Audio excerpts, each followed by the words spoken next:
fertilizer fill a couple of weeks ago when he was rolling. It's definitely looking better now than it did. We've had that rain. It's actually drizzling now. I'm just putting some liquid fertiliser on the last day of liquid fertilizer.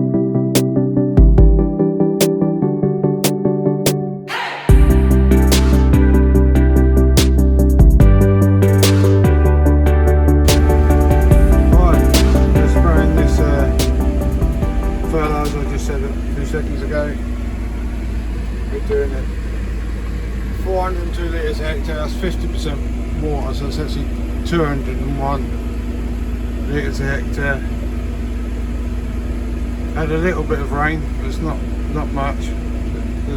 It's wet underneath, as in we had rain previously, it hasn't dried out. There's only been a little bit of rain this morning, so that's the reason we're diluting it down. Right, I've just emptied all the fertiliser out. I'm now diluting with 200 litres of water. Well, it's not diluting, it's just put water into the empty tank just to flush it out. I do it twice just to make sure there's nothing left. So I'll do 200, spray all that out.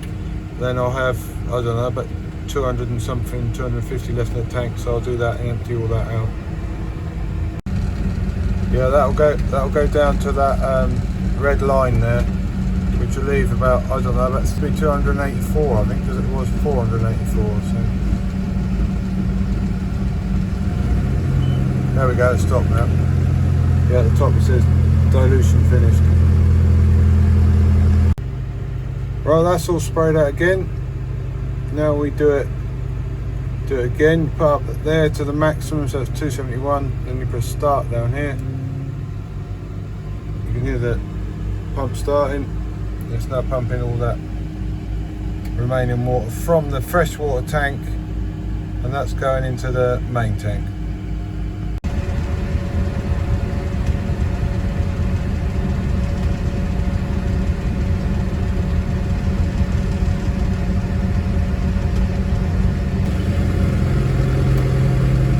There we go. Dilution finished. Oh, we're just servicing this combination drill. We just put all these new tines on here, and also these following harrows. The tines are all different lengths. If you look at these two in here, that one's short and that one's long. So what we're doing, just marking them all at the shortest one, so to make them all that's the shortest one there. That's a 28 centimeters from there to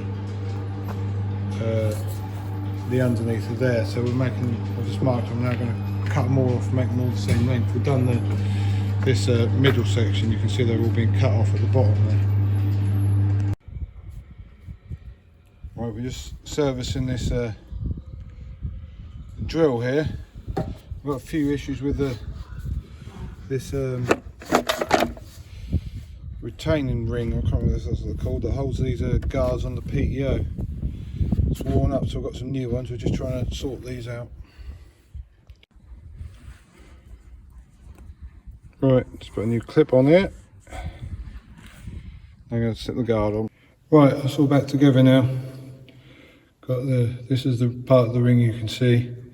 That's a screw that's secured it together so it doesn't twist. And here is the securing chain here. And the other end is secured to the frame with the power harrow there. That's all ready for action again now. Right, I'm finally back in the sprayer again. I've had a couple of weeks of rain and some fairly strong winds, so I haven't been able to get out, but today the conditions are perfect. So you can never have perfection. It's not too hot. It's cloudy now, it's a bit warmer earlier, but it's virtually still. So now in this with barley.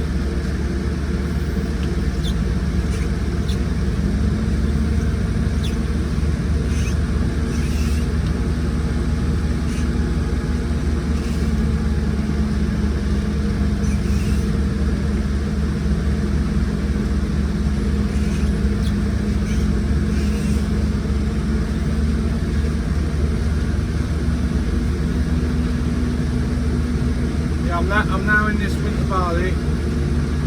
I'm over at our other farm. Because it was so dry earlier, we didn't put any growth regulator on it because we didn't think it would go up. But I reckon it's doubled in height since I last went through it. I'm going to grab a plant when I've finished and compare it to what it's like at our farm where it had the growth regulator, because this farm isn't quite such good soil, so we thought it wouldn't need the growth regulator. But it's okay at the moment. It just depends if we get a heavy flock of rain or thunderstorm near a harvest when the airs are more heavy. That's when you tend to get the damage, but we'll just have to see what happens. But it's good to be back in the spray. I've lost the woolly hat. It seems to have disappeared, but I haven't had any problems with the GPS since, so I don't quite know what that was all about. But yeah. Anyway, it's now about 7:30.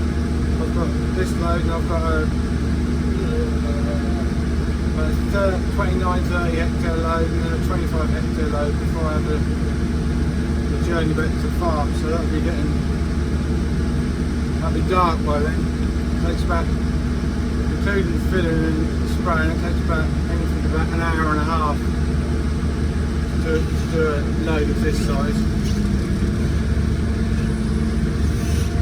But I've got these good LED lights on this boom, so it shouldn't be an issue.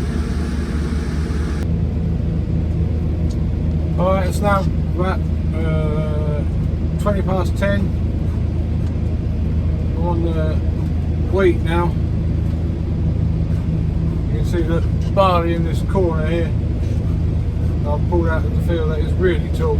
This wheat looks short. I don't think it is short, I think it's just normal, but yeah, I've got about another 14 hectares left of this field. Done about 10, so yeah, the crops really have improved no end since I last came through them. The beans don't look great, but this is first week after beans last year, and it's probably our best field of wheat.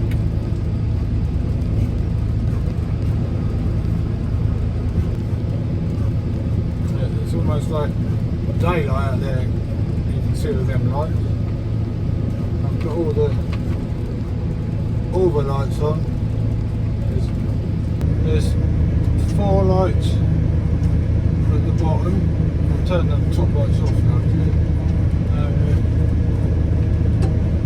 They're like the road lights. That's dip beam, that's 4B. That's the 6 at the top. I can reduce that to 4 by turning them off. It doesn't make a great deal of difference, those ones. And then you've got, if you put the right indicator on, it puts an extra one at the side. I'm not sure if you can see that from in that view. There's 4 lights at the back, 2 on the sort of like mud garden, 2 right at the back of the spray, and then of course there's all the LEDs on each nozzle one, so we've got plenty of light.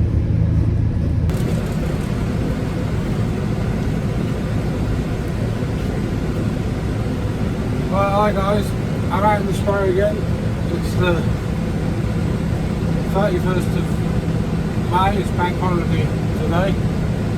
I'm now on this last field of wheat I've got to spray.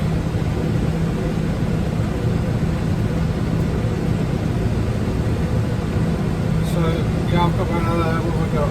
11 hectares left on this field, then I'll be finished. This T2 I'm putting on at the moment on this field of wheat. Crops that a lot better than they did before we had this rain. They're all green and lush now. So it's a beautiful day today. I think it was about going for about 21 degrees nice and warm. Maybe I can't go out as it's bank holiday, but fields need spraying. I have to do this before the roots starts to split and the ears come out. It's not far away, so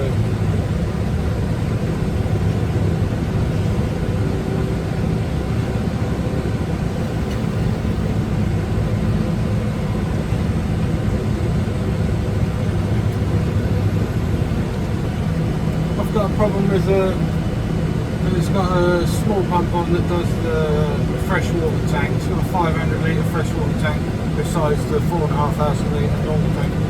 And it's leaking, so it should be coming out tomorrow, Tuesday, to change the seals on it. But I've also noticed that it's actually been leaking a little bit of oil, so I've got a can of oil to top up the pump. But that pump doesn't run all the time, it's only the fresh water, so it only runs when you're using that. Right, here's this barley. Right, that one there is from my other farm about a week ago. That one is from our farm about a week ago. And that is from our farm yesterday. I mean, the one from our farm is slightly taller, even though this one, where's my finger? This one and this one have both had the growth regulator on, whereas this one hasn't. So that's why we didn't put the growth regulator on this one, because the soil isn't so good at that farm. So if we had, it would be shorter than that. And if we hadn't put the growth regulator on this one, it would be even taller. So, but if you look closely at the ones, this is the one that was done a week ago. That's from our farm, and this one is from the other farm. The actual ear length is a lot longer on the one from the other farm because it's not quite as thick. So the bottom starts there, and the bottom starts there, and the top finishes that one there, and this one is right up here. So they're actually bigger ears, even though they're thinner. Whether it's because it's a different variety that it's longer ears, or because there isn't so much of it, I don't know. But we'll see when it comes to the yield what the difference is. Right, I'm just on these sugar beet. I've sprayed them all. I'm just washing out with all clear. Right, here I am in this barley. This is how tall it is. Right, this ear here, if I can get there and show it, right up to there. And I'm 6 foot, so it's probably about 5 foot tall.